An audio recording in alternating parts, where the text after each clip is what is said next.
कैंची धाम का 60वां स्थापना दिवस आज बाबा के दरबार में उमड़ा आस्था का सैलाब। नजारा देख सभी हैरान, मंदिर के पास के सभी होटल और होम स्टे फुल।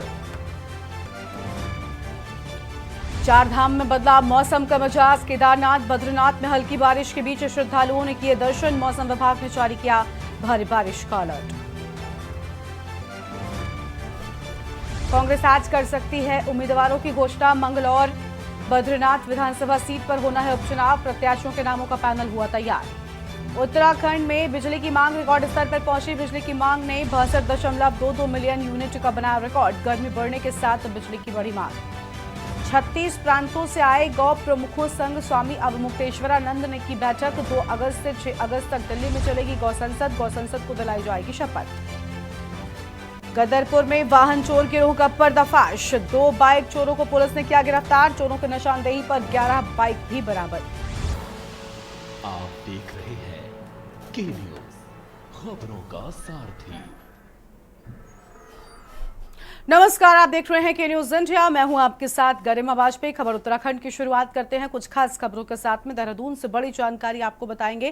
कांग्रेस आज प्रत्याशियों की घोषणा कर सकती है। मंगलौर बद्रीनाथ पर उपचुनाव होना है और कांग्रेस ने प्रत्याशियों के नामों का पैनल भी तैयार कर लिया है। तो कांग्रेस ने प्रत्याशियों के नामों का पैनल भी तैयार कर लिया है। बड़ी जानकारी आपको बता दें, कांग्रेस ने प्रत्याशियों के नामों का पैनल तैयार कर लिया है और आज ऐलान किया जा सकता है। प्रत्याशियों की अंतिम घोषणा आज होने की उम्मीद है। बड़ी खबर आपको हम बता रहे हैं, प्रत्याशियों की अंतिम घोषणा आज होने की उम्मीद है। ये बड़ी जानकारी आपको हम बता दें। और मंगलौर से काजी निजामुद्दीन का नाम पैनल में है। तो मंगलौर से काजी निजामुद्दीन का नाम पैनल में और बद्रीनाथ से लखपत बुटोला, प्रकाश रावत, माधवी का नाम होने की बात सामने आई है।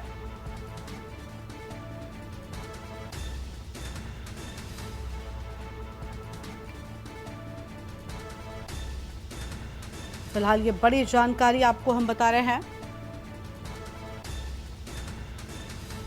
बड़ी खबर आपको हम बता दें,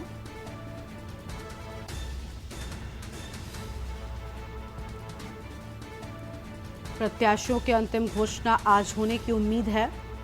बड़ी खबर। और इसी खबर पर बातचीत के लिए हमारे साथ हमारे संवाददाता अंकित काला जुड़ चुके हैं। उनका रुख कर लेते हैं। अंकित, आज प्रत्याशियों के नामों का बताया जा रहा है, ऐलान किया जा सकता है और सूत्रों के हवाले से कुछ नाम भी निकलकर सामने आ रहे हैं। इनका सच क्या है?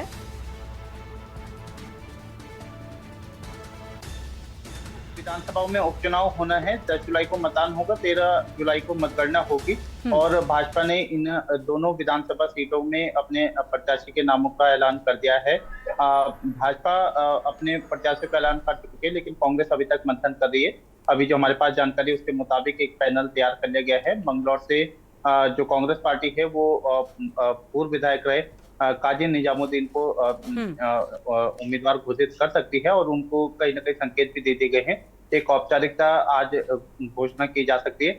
इसके अलावा बद्रीनाथ की हम बात करें तो कांग्रेस के प्रवक्ता भी हैं और पार्टी के वरिष्ठ नेता हैं लखपत बुटोला।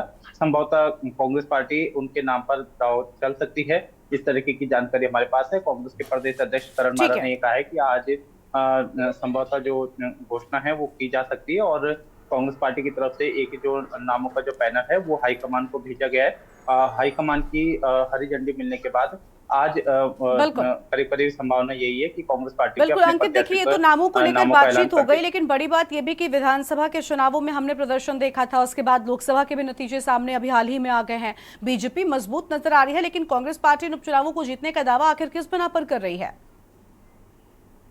बिल्कुल गरिमा, ये महत्वपूर्ण सवाल है क्योंकि देखिए अगर आप विधानसभा की बात करें, लोकसभा की बात करें तो लोकसभा में तो इस तरीके की परिस्थिति हुई कि देश भर में कांग्रेस ने करीब करीब दुगनी सीटें जीती है और उत्तराखंड राज्य में कांग्रेस पार्टी तीसरी बार 5 सीटों में हारने में जीतने में जो है वो नाकाम साबित हुई है। तो निश्चित ही कार्यकर्ताओं का मनोबल तो इससे गिरा ही है, लेकिन कांग्रेस पार्टी के हिसाब की अगर हम बात करें तो कहीं ना कहीं कांग्रेस पार्टी का यह कहना है कि वो कार्यकर्ताओं की बदौलत इस चुनाव को जीतने में सक्षम हो पाएगी। कुछ अगर इतिहास की अगर हम बात करते हैं गरिमा, तो इतिहास में भी कुछ एक बातें कांग्रेस के विपरीत जाती है। उत्तराखंड में एक द्वाराहाट का उपचुनाव हुआ था वो एक निर्दलीय प्रत्याशी उसमें जीता था। इसके अलावा उत्तराखंड के अब तक के 23 साल के इतिहास में कभी भी उपचुनाव सत्ताधारी दल हारा नहीं है, एक्सेप्ट द्वारा हट के चुनाव को छोड़ करके। इसके अलावा अगर हम कांग्रेस के पक्ष की बात करें तो मंगलौर जो विधानसभा सीट है जहां पर के उपचुनाव होना है, इसमें एक अच्छी बात यह है कि अब तक जितने चुनाव हुए हैं उसमें भारतीय जनता पार्टी का कोई भी प्रत्याशी जीता नहीं है। जो वर्तमान समय में जो उपचुनाव होना है मंगलौर विधानसभा सीट पे, यहाँ पर सरवत करीम अंसारी जो कि बसपा के प्रत्याशी, जो बसपा की तरफ से जो विधायक बने थे, उनका निधन हो गया था। तो जिसके बाद अब उपचुनाव होना है, तो निश्चित ही मंगलौर की सीट कांग्रेस पार्टी ये मान के चल रही है कि इस बार उपचुनाव में वो जीत दर्ज कर सकती है। हालांकि उसका ये भी मानना है कि बद्रीनाथ में भी हम अच्छे फाइट देंगे और वहां पर भी कांग्रेस पार्टी जीत दर्ज करेगी। लेकिन जिस तरीके से लोकसभा में कांग्रेस पार्टी का पूरा प्रदर्शन देखने को मिला है, तो कार्यकर्ताओं में काफी निराशा जरूर है। लेकिन इन सब के बीच में कांग्रेस पार्टी जीत का भी दावा कर रही है। बिल्कुल, बहुत शुक्रिया अंकित आपका हमारे साथ जुड़ने के लिए, हम जानकारी साझा करने के लिए। तो बड़ी खबर आपको बता दें, मंगलौर विधानसभा और बद्रीनाथ विधानसभा में प्रत्याशियों की घोषणा हो सकती है। अंकित बने रहेगा, वापस लौटेंगे आपके पास और अन्य खबरों पर भी अपडेट लेंगे। बड़ी जानकारी आपको हम बता दें, जहां पर अंतिम घोषणा आज होने की उम्मीद जताई जा रही है और बताया जा रहा है कि आज नामों पर जो अंतिम मोहर है वो लगाई जा सकती है। आगे बढ़ते हैं खबरों की ओर। उत्तराखंड में बिजली की मांग रिकॉर्ड स्तर पर है। शुक्रवार को बिजली की मांग 62.22 मिलियन यूनिट, शनिवार को सर्वाधिक बिजली की मांग रिकॉर्ड की गई। कई महीनों में बिजली की मांग का रिकॉर्ड स्तर लगातार बढ़ता गया। मई महीने में 64 मिलियन यूनिट के पार हो चुका है। बड़ी खबर आपको हम बता रहे हैं, तो मई महीने में ये और ज्यादा बढ़ा। फिलहाल ये बड़ी जानकारी आपको हम बता दें।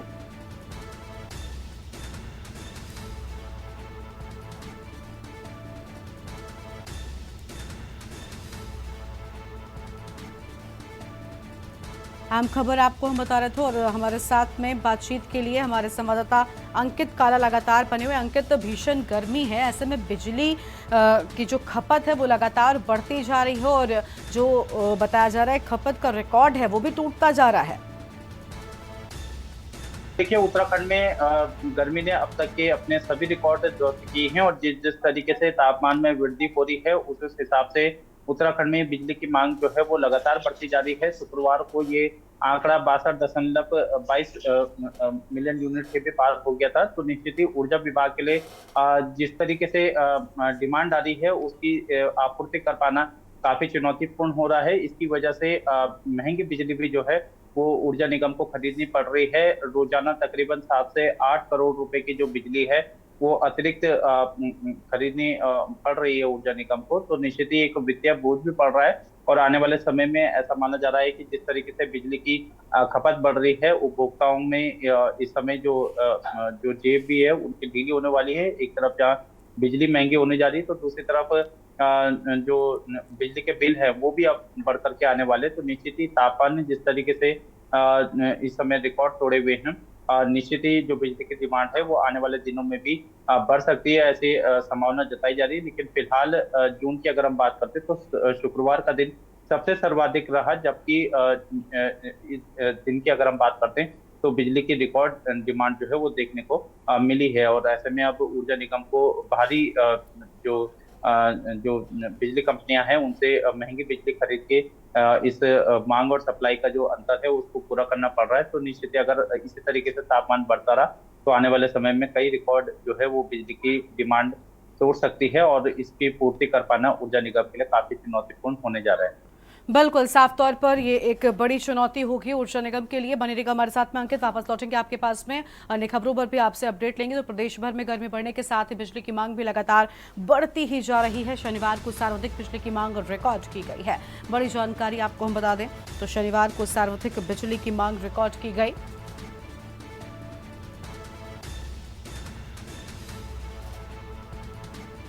आगे बढ़ते हैं खबरों की ओर। चारधाम में बदला मौसम का मिजाज, केदारनाथ बद्रीनाथ में हल्की बारिश के बीच श्रद्धालुओं ने दर्शन किए हैं। मौसम विभाग ने जारी किया बारिश का अलर्ट। बड़ी जानकारी आपको हम बता दें, केदारनाथ बद्रीनाथ में हल्की बारिश की बात सामने आई है।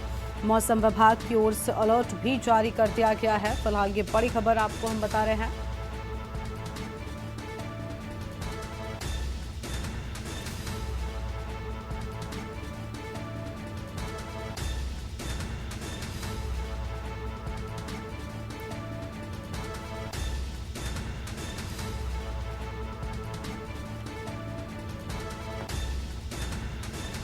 तो यह हम खबर आपको बता दें।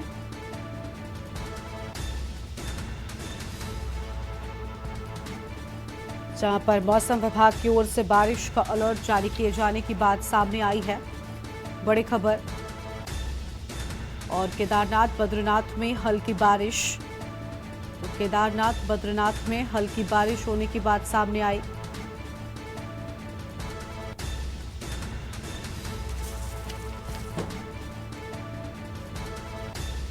और हमारे साथ हमारे संवाददाता अंकित काला लगातार बने हुए। अंकित, चारधाम की यात्रा चल रही है, लगातार देश दुनिया से दर्शनार्थी यहां पर दर्शन करने के लिए पहुंच रहे हैं, लेकिन इसी बीच मौसम मिजाज बदल रहा है। बताया जा रहा है कि हल्की बारिश का अलर्ट मौसम विभाग की ओर से जारी किया गया है।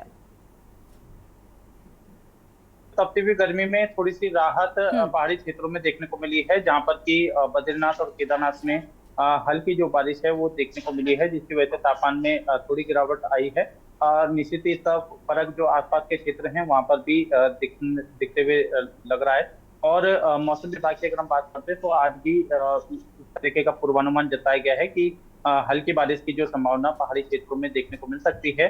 और कहीं ना कहीं जो जिस तरीके का अनुमान मौसम विभाग ने जताया था उसकी भविष्यवाणी भी हमने देखा कि सच साबित हुई है। और मौसम विभाग की अगर हम माने तो उसके मुताबिक प्रदेश के 5 जनपदों की अगर हम बात करें तो रुद्रप्रयाग, बागेश्वर, टिहरी और नैनीताल और तमाम जो अन्य जनपद हैं यहाँ पर हल्की बारिश जो है वो विशेषकर पहाड़ी क्षेत्रों में देखने को मिल सकती है। इसके बाद आने वाले समय की अगर हम बात करते हैं तो 1 से 2 दिनों में हमें पूरे प्रदेश भर में मौसम का मिजाज बदलता हुआ नजर आएगा। इस तरीके का पूर्वानुमान मौसम विभाग ने जताया है। लेकिन फिलहाल की अगर हम बात करते हैं तो राजधानी देहरादून में अभी यह जो मैदानी क्षेत्र हैं विशेषकर यहाँ पर तापमान में फिलहाल कोई कमी देखने को नहीं मिलती है। लेकिन मौसम विभाग ने ये पूर्वानुमान जताया कि आज और कल हमें मौसम में परिवर्तन देखने को मिलेगा। तो बिल्कुल बिल्कुल आपको रोक रहे हैं अंकित। इसी बीच यहाँ पर अपने दर्शकों को हम तस्वीरें दिखाते हैं गाजियाबाद से, जहां पर भीषण आग की तस्वीरें सामने आई हैं। गाजियाबाद से तस्वीर आपको हम दिखाते हैं। ये तस्वीरें आप देखिए किस तरीके से यहाँ पर आग का गुबार जो है वो नजर आ रहा है, धुआं पूरी तरीके से दिखाई दे रहा है। भीषण आग लगने की खबर सामने आई है गाजियाबाद में।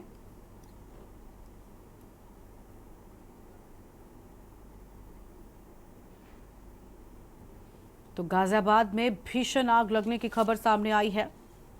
बड़ी जानकारी आपको हम बता रहे हैं।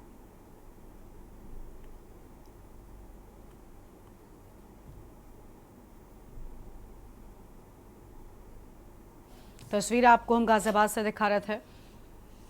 तो बड़ी जानकारी आपको हम बता रहे थे और आगे बढ़ेंगे अब खबरों की ओर। लेकिन उससे पहले आपको बता दें कि गाजियाबाद के लोनी इलाके में भीषण आग लग गई और गाजियाबाद के लोनी इलाके में भीषण आग लगने की खबर सामने आई है।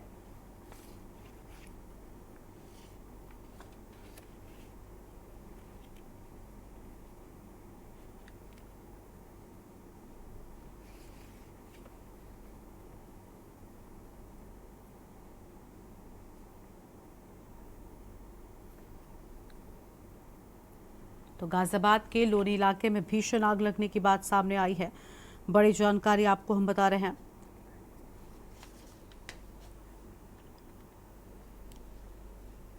और अब आगे बढ़ते हैं खबरों की ओर। कैंची धाम में कैंची मंदिर का 60वां स्थापना दिवस देर रात 9 बजे तक श्रद्धालुओं को प्रसाद बांटा जाएगा। 2 लाख से अधिक श्रद्धालुओं के पहुंचने की उम्मीद है। मंदिर के पास के सभी होटल और होम स्टे पूरी तरीके से फुल बताए जाते हैं। तो कैंची धाम में कैंची मेले को लेकर विशेष तैयारियां जो हैं वो की गई हैं।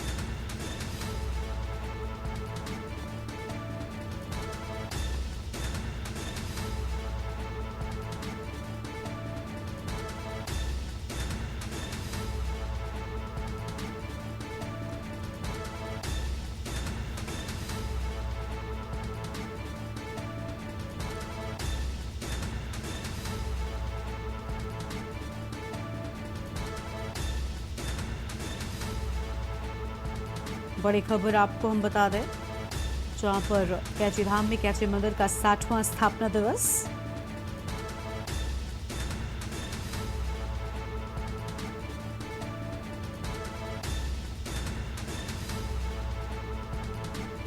अहम जानकारी आपको हम बता रहे हैं। 2 लाख से अधिक लोगों के पहुंचने की उम्मीद यहां पर जताई जा रही है। कैंची धाम में कैंची मंदिर का 60वां स्थापना दिवस। देर रात 9 बजे तक श्रद्धालुओं को बांटा जाएगा प्रसाद। और आसपास के सभी होटल और होम स्टे फुल होने की बात सामने आई है।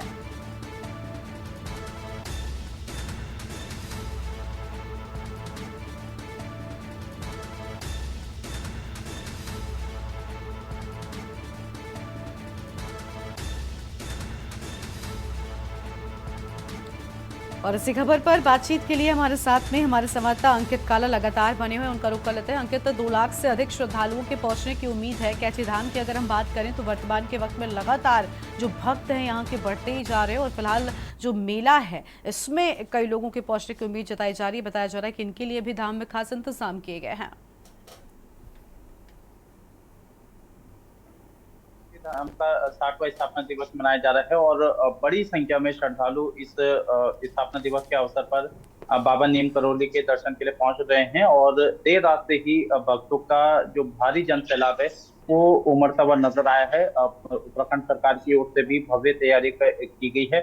बाबा नीम करोली के दर्शन के लिए हमने देखा कि एक लंबी कतार जो है वो कैची धाम में लगी हुई है और प्रसाद का वितरण किया जा रहा है। आज सुबह ही बाबा नीम करोली को जो प्रसाद है वो ग्रहण कराया गया है। इसके अलावा पूजा अर्चना की गई है और एक भव्य मेले का भी आयोजन किया गया है। बताया जा रहा है कि 2 लाख से ज्यादा जो श्रद्धालु हैं वो बाबा नीम करोली के दर्शन आज करेंगे और सुरक्षा व्यवस्था समेत तमाम जो इंतजाम है वो इस समय सरकार की तरफ से किए गए हैं। मुख्यमंत्री पुष्कर सिंह धामी ने भी अधिकारियों को सभी तैयारियों को पूरा करने के निर्देश दिए गए थे और इसी की वजह से अगर आप देखेंगे तो तैयारियों में इस बार काफी भव्यता देखने को मिल रही है। मंदिर को आप देख पा रहे हैं कि कितनी भव्यता के साथ सजाया गया है और जो भक्त हैं वो भी लगातार उनकी संख्या बढ़ती भी नजर आ रही है। तो निश्चित ही आज भव्य तरीके से जो बाबा नीम करोली हैं उनके दर्शन के लिए बड़ी संख्या में श्रद्धालु पहुंच रहे हैं। इसके अलावा मंदिर का जो स्थापना दिवस है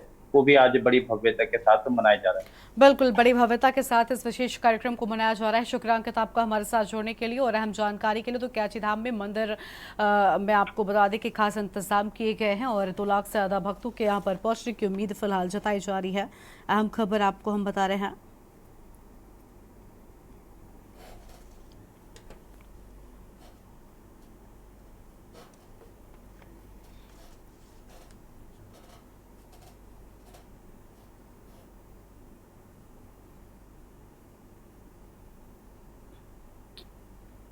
ज्योतिर्मठ के शंकराचार्य स्वामी अविमुक्तेश्वरानंद द्वारा लगातार अभियान चलाया जा रहा है, जिसके तहत हरिद्वार शंकराचार्य निवास में देश के 36 प्रांतों से आए गौ प्रमुखों के साथ शंकराचार्य स्वामी अविमुक्तेश्वरानंद द्वारा बैठक की गई है और निर्णय लिया गया है कि 2 अगस्त से 6 अगस्त तक दिल्ली में गौ संसद की जाएगी। इसमें गौ सांसदों को शपथ दिलाई जाएगी। उनके बाद गौ संसद का सत्र भी होगा। इस कार्य का उद्देश्य पूरे देश में गौ माता के प्रति लोगों को जागरूक करना है। वहीं उत्तराखंड चमोली जिले के जोशीमठ को अब उसके प्राचीन नाम ज्योतिर्मठ से जाना जाएगा।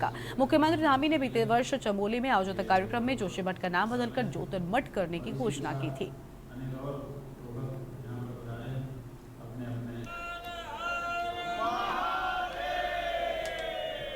सबसे बड़ी समस्या है गौ हत्या।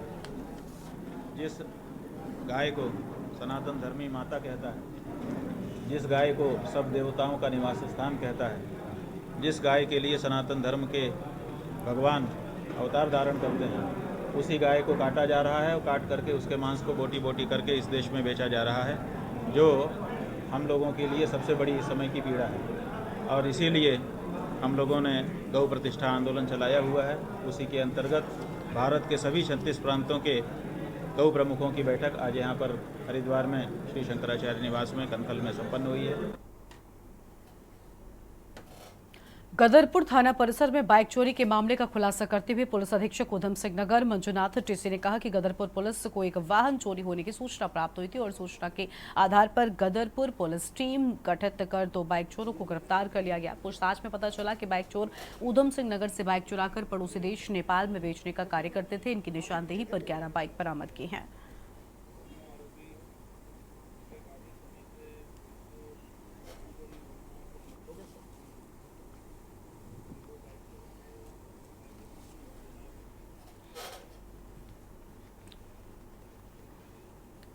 प्रदेश में मॉनसून सीजन में सप्ताह भर ही रह गया है। ऐसे में शहर में स्मार्ट सिटी व अन्य निर्माण कार्यों में तेजी आ गई है। शहर के विभिन्न जगहों पर 40 बॉटल नेक पर चौड़ीकरण का कार्य भी चल रहा है, जिसके चलते सड़क खुदाई का कार्य होने से आमजन को ट्रैफिक का दबाव झेलना पड़ रहा है। इसको लेकर एसपी सिटी प्रमोद कुमार ने कहा कि शहर के मुख्य जगहों पर इस कार्य किए जा रहे हैं और जिससे सीसीटीवी कैमरा, स्ट्रीट लाइट भी हटाई गई है। जल्द ही इनका कार्य पूरा कर लिया जाएगा।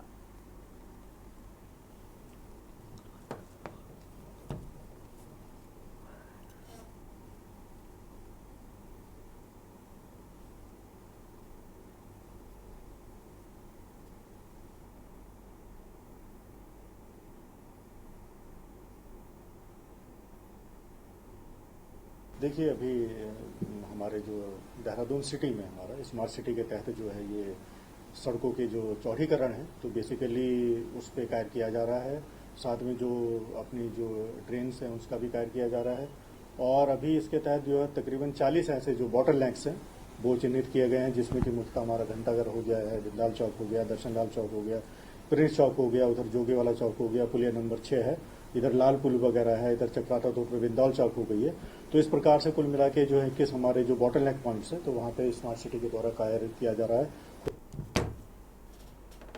उत्तराखंड में ग्राहकों के साथ ठगी करने वालों के खिलाफ बाट एवं माप विभाग की ओर से सख्त कार्रवाई की जा रही है। विभाग के ज्वाइंट कंट्रोलर गोविंद सिंह रावत ने कहा कि विभाग को मिल कई शिकायतों को देखते हुए अधिकारियों को ओवर रेटिंग के साथ ही पेट्रोल पंप और गैस एजेंसियों में हो रही ठगी के खिलाफ कार्रवाई किए जाने के निर्देश दिए गए। उन्होंने कहा कि विभाग की ओर से अब तक 174 निरीक्षण किए गए हैं, जिसमें 125 मामले दर्ज किए गए हैं। उन्होंने कहा कि विभाग की ये कार्रवाई गतिमान है।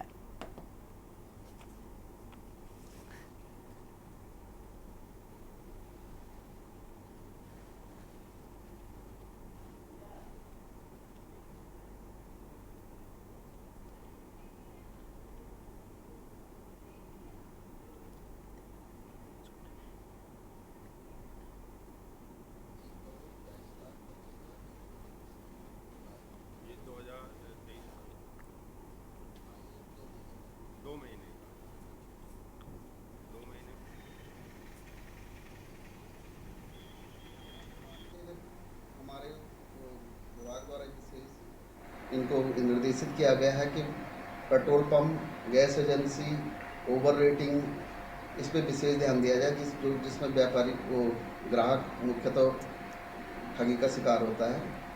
तो इसमें हमारे इंस्पेक्टरों द्वारा वो 174 निरीक्षण किए गए हैं, जिसमें अभी तक 125 मामले दर्ज किए गए हैं।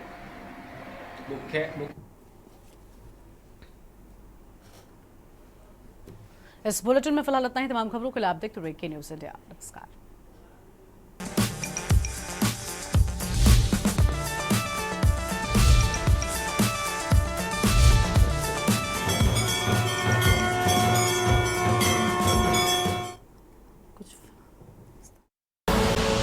आप देख रहे हैं के न्यूज़, खबरों का सारथी।